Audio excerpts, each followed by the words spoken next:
For the first time, nag-descend kami doon sa 85. Bakit po? Bakit? Masyadong malaki.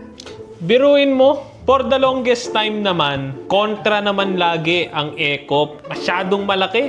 Hamak namang mas malaki yung kanilang mga bilyon-bilyon, daan-daang milyong kita kesa dun sa hinihingi ng ating mga manggagawa. Ang binigay na nga lang 85. Ayon kay ECOP Corporate Secretary Brian Ang, wrong timing ito.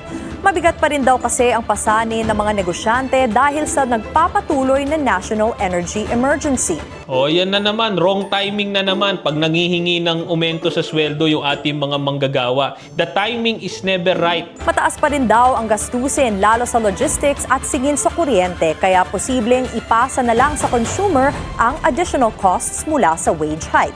Baka dapat lahat ng manggagawa shareholder na ng kanilang mga kumpanya. Dapat lahat ng minimum wage earner part owner na rin ng mga negosyo. Kasi halos lahat pinasa na eh. Para bang lahat na lang kasalanan ng ating mga manggagawa, wala na nga tayong binibigay dun sa kanilang mga karapatan, sila pa ang laging may kasalanan. Kasi kung ayaw nila talagang mag-share ng portion ng kanilang kita, napakarami talagang dahilan na sasabihin nila, Dagdag niyang imbes na staggered implementation, dapat ipinagpaliban muna ang kabuang dagdag sahod hanggang 2027.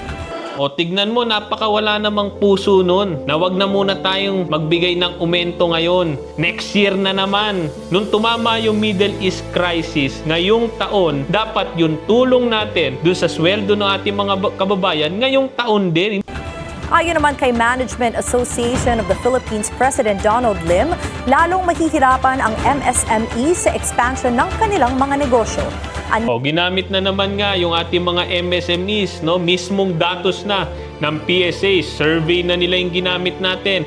5 to 6% ng kanilang kita ang napupunta sa compensation. Biruin nyo yun, halos wala pang 10%, no? Kalahati lang, 5 to 6% lang ng kanilang kita ang napupunta sa pasahod ng kanilang mga manggagawa. So hindi yun yung primaryang dahilan kung bakit hindi mag-expand yung ating mga negosyo. Isa po kami, no, sa lahat ng ating mga employers, no, ating mga negosyante, para palakasin yung ekonomiya, bumuo nung lagi nilang sinasabing high quality jobs. Pero hindi tayo pwede magkaroon ng high quality jobs kung napakababa ng sahod ng ating mga manggagawa. Dahil yung ating mga high quality workers ay hindi lang pupunta sa Metro Manila kung saan may pinakamataas na minimum wage, mapipilitan po silang mangibang bansa. Kaya itag natin mga negosyante, mga kumpanya, mga boss sa trabaho, dahil importante maituloy natin itong usapan na ito, no, sa comments. Dahil hindi ito ay papayag na paulit-ulit na lang itong mga panakot na palusot, sapagkat kung hindi tayo papalag, ito ay magiging totoo na malinaw naman sa atin,